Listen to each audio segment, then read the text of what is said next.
Praise the Lord. ദൈവനാമത്തിന് സ്തോത്രം. മനുഷ്യ ജീവിതം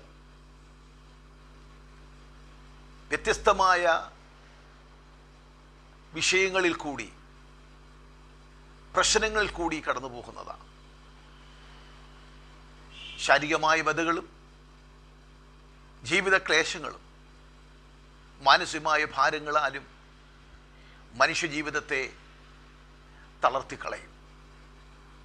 ഈ ശരീരം പുറമെ നോക്കുമ്പോൾ ക്ഷയിച്ചു പോകുന്ന, അതേ ബലഹീനം പെട്ടുപോകുന്ന ജീവിത അനുഭവത്തിൽ ദൈവത്തിൻ്റെ ദാസനായ പൗലോസ് അപ്പോസ്തലൻ 2 കൊരിന്ത്യർക്ക് ലേഖനം എഴുതുമ്പോൾ 4-ാം അധ്യായം 16-ാമത്തെ വാക്യത്തിൽ പറയുന്നു, അതുകൊണ്ട് ഞങ്ങൾ അധൈര്യപ്പെടാതെ ഞങ്ങളുടെ പുറമേയുള്ള മനുഷ്യൻ ക്ഷയിച്ചു പോകുന്നുവെങ്കിലും ഞങ്ങളുടെ അകമയുള്ള മനുഷ്യൻ നാൾക്ക് നാൾ പുതുക്കം പ്രാപിക്കുന്നു.